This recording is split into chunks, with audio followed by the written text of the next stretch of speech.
if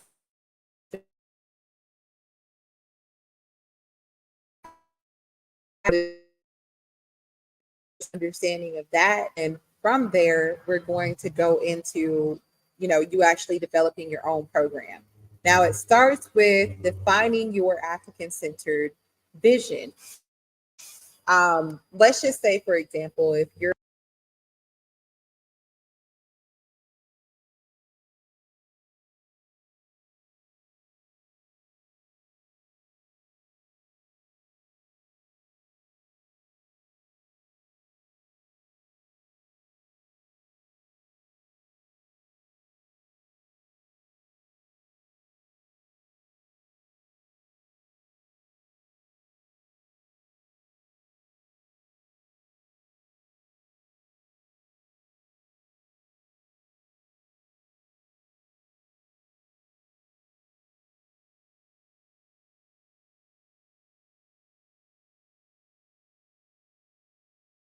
and we are back.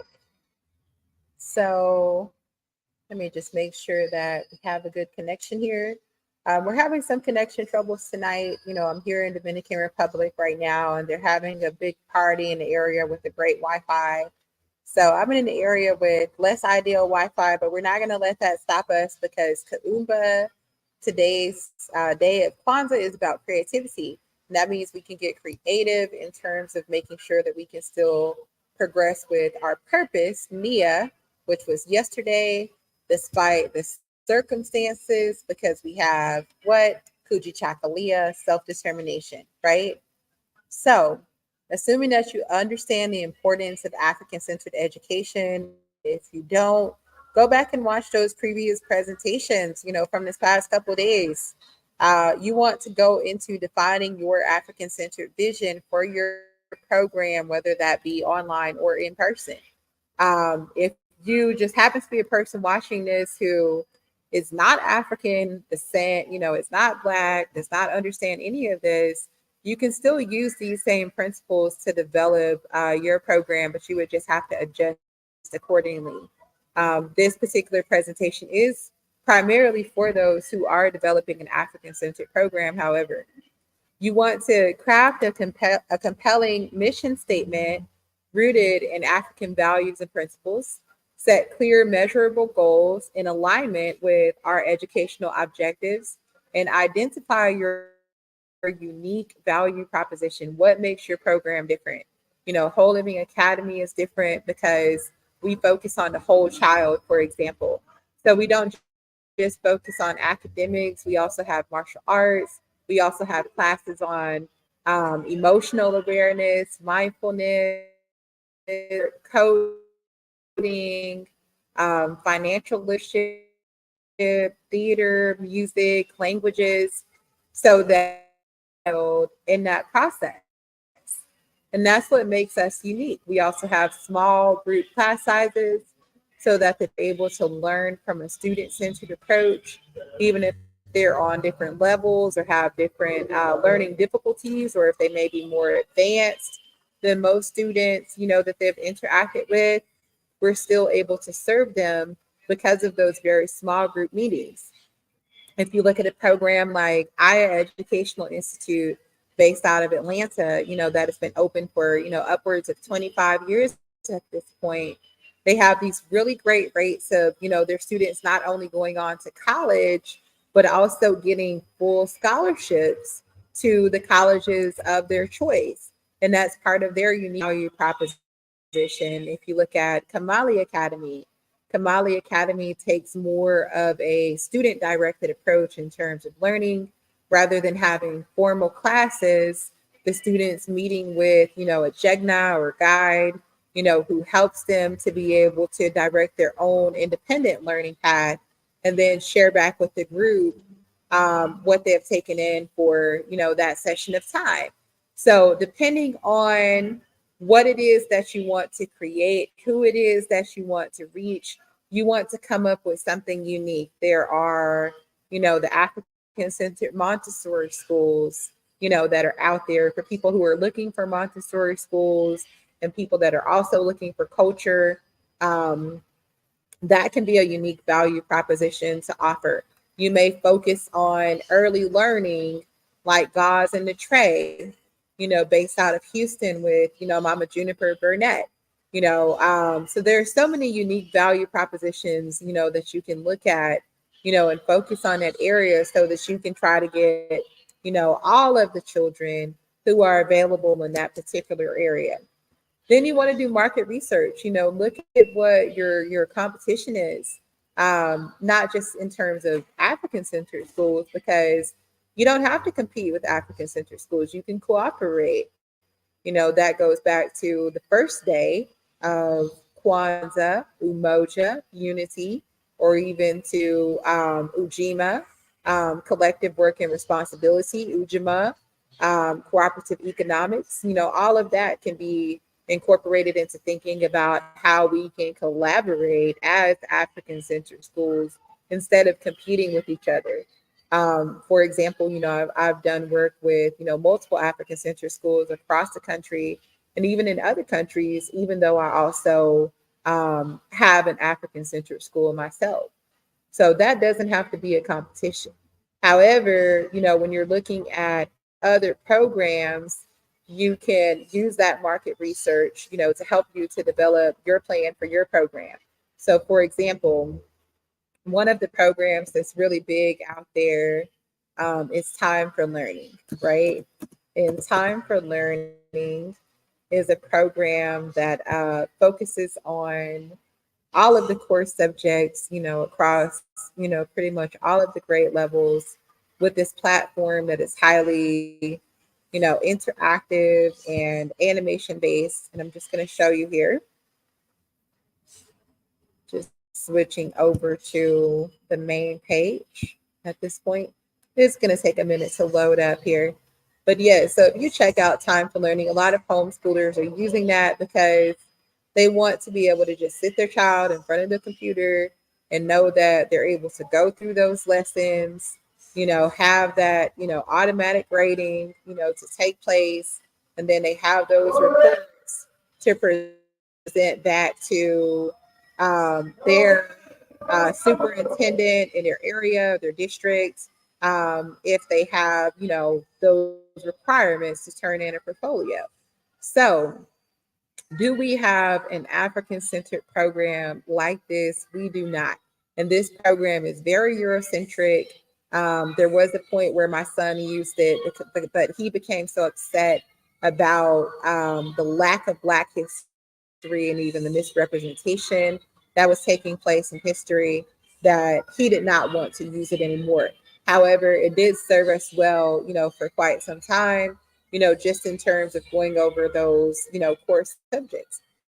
This is an opportunity. This is an opportunity for you if you have the funding to do so, if you have the desire, the self-determination to be able to create something like this, but for our children, right? And that goes into, looking at market research and then creating something that can serve our children based on doing that market research, right? If you look up programs like just homeschool programs, accredited homeschool programs, you'll see so many. And, you can start to think about, okay, how can I address my particular demographic, using some of these ideas. And you want to also differentiate from other African centered programs, not competing with them, but just differentiating what you're offering so that you're not just offering the same thing that's already out there at a different price. You want to serve the needs of more children that are out there instead. You want to identify the key aspect of your community's needs that your program can address. And then you want to develop a culturally relevant curriculum, select the textbooks, the supplementary materials that reflect our heritage, integrate technology, interactive media to enhance the learning experience, incorporate critical aspects of our history, languages, like Kiswahili, Yoruba, Meta Neter, also known as hieroglyphics, the arts, the sciences into your curriculum. Now, there are curriculums that are already out there. Like there's a curriculum called Children of the Sun by Kyna Clemens. And let me see if I can open that up and show you here on the screen. Also, Whole Living Academy has a curriculum. Kamali Academy has a curriculum. Again, it's not competition, it's cooperation. Looking at how any or all of these curriculums can serve your program. So this is just taking a minute to load up. But this site, Children of the Sun, this is where you can see the curriculum that is put together by the amazing Kyna Clemens. She has many different packages here that you can choose from that, contain books by, multiple authors and scholars, or just the basic curriculum for you to use, for your classroom or for your school. So this is a great option. There are so many great options to choose from, or you can develop your own curriculum.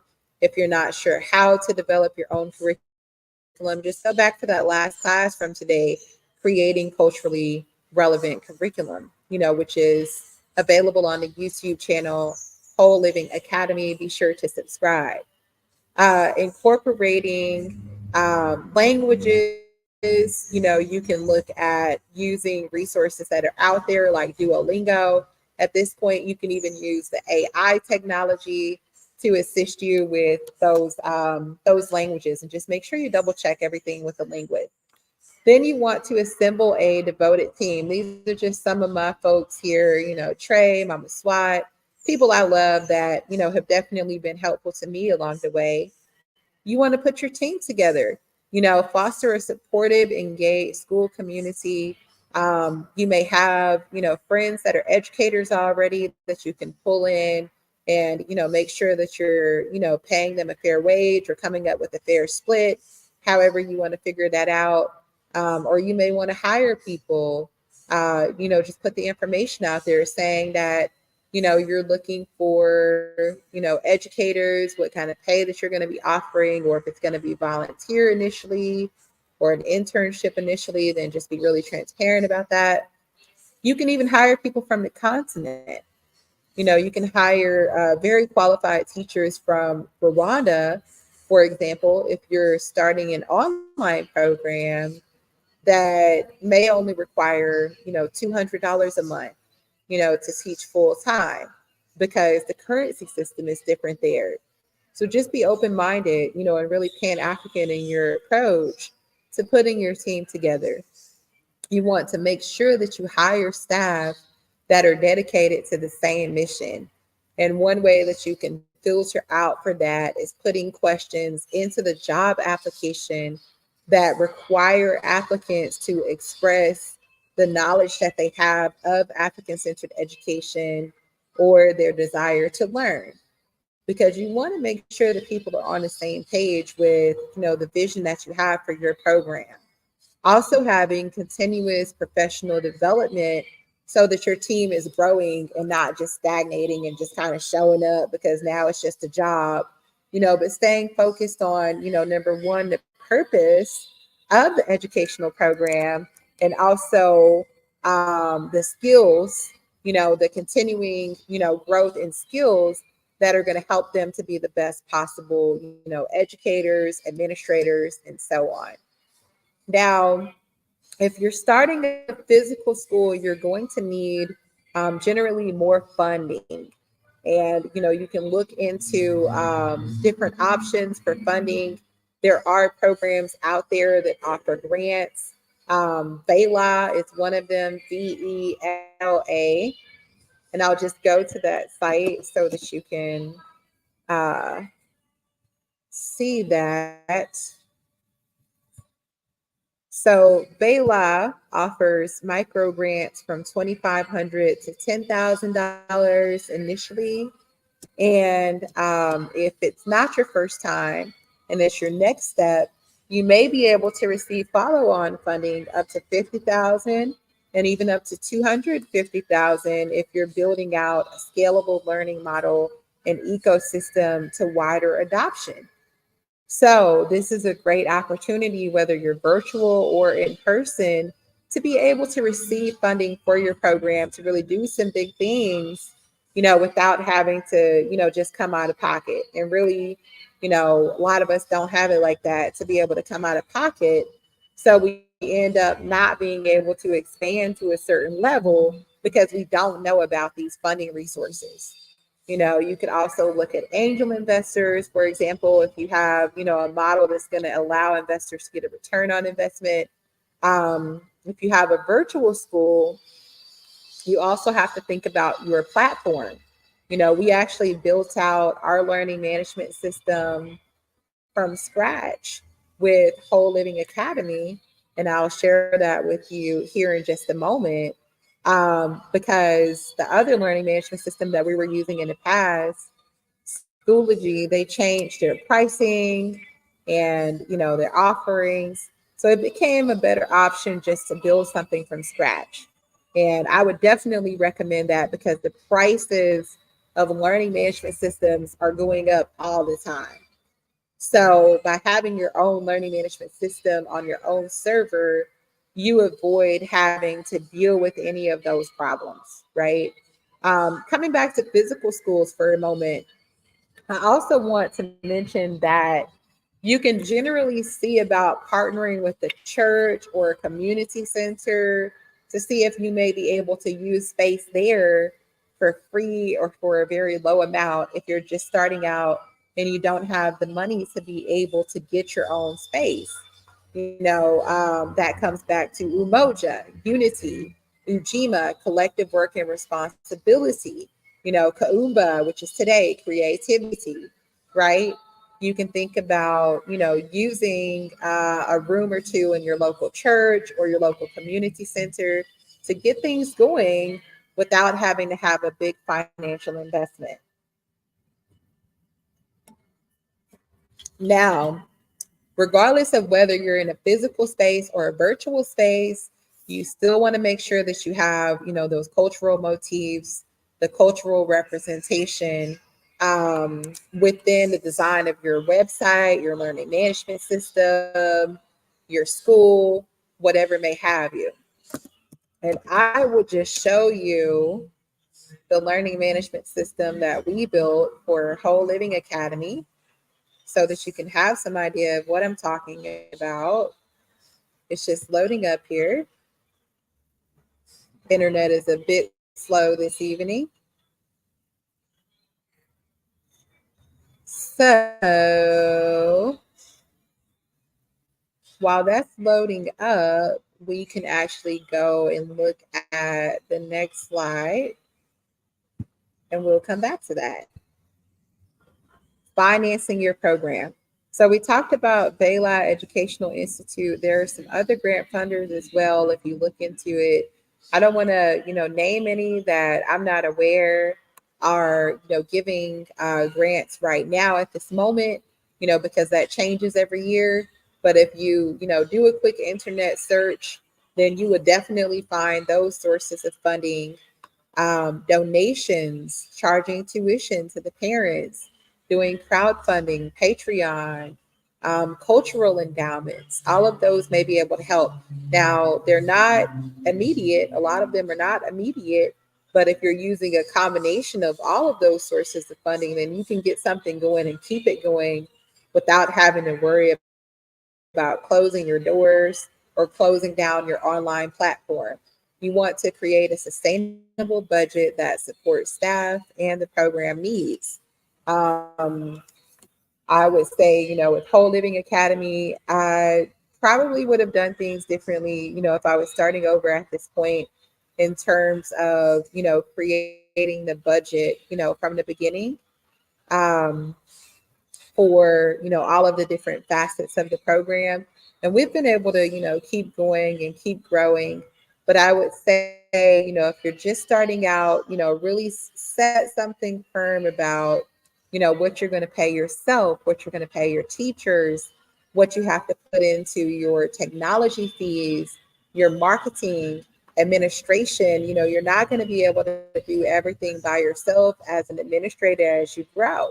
So you're going to need to pay someone to assist you with emails and phone calls and paperwork, contracts, et cetera, et cetera. So you need to budget that in from the beginning, because a good quality administrator can, easily cost you $50 per hour, out of the budget. So you have to factor that in. And then look at your long-term financial strategies, having fundraisers, twice a year, having partnerships, that are beneficial, endowments, is your tuition price going up over time? All of these are factors that you want to consider.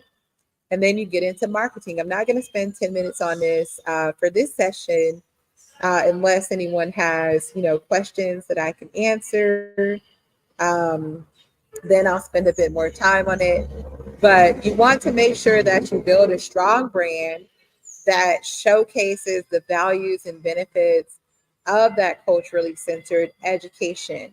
Be innovative with your marketing, not just the same old things, not the same old flyers. We put out flyers, but we also had to start putting out more reels, for Whole Living Academy, so that we could get more engagement, having sessions like this, community workshops, to be able to reach more people, doing promotions sometimes, where you can reach more people. You just have to be innovative with your marketing strategy so that you can bring more students in every semester and continue to grow.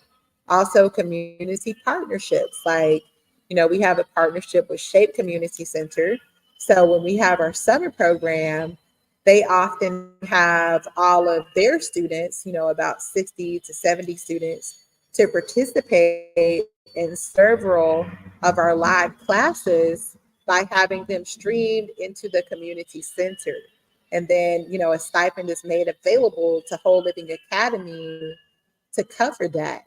So that can be a way to keep your program sustainable, is to partner with community centers, other educational institutions, schools in other countries, so that you can be able to reach as many students as possible.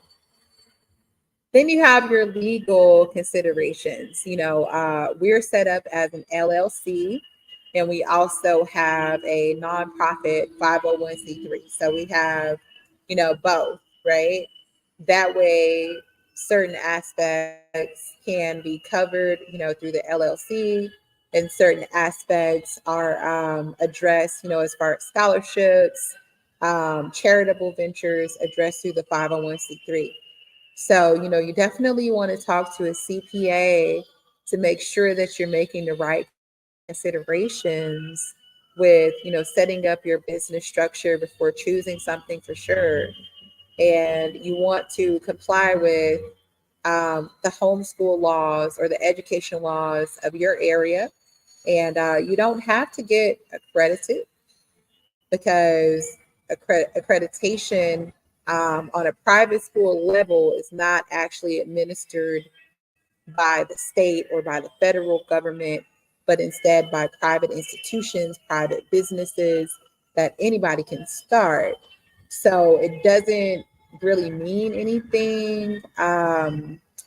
It can be good, to get more students, and it can be good just in terms of, like, if they do hold you to certain standards that, you're in agreement with, as far as your school, then, it can be good in that sense.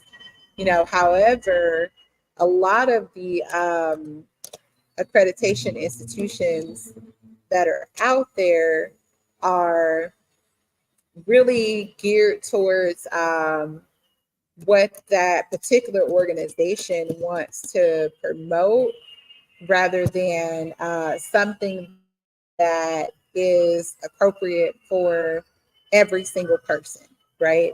And I'll just give you an example here.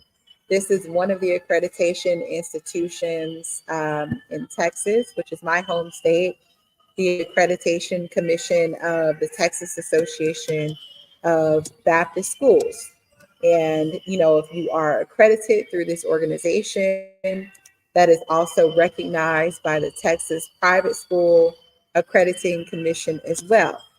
So if you look at their accreditation standards to see, okay, well, what do you have to do to be able to show that, you're worthy of this accreditation, right?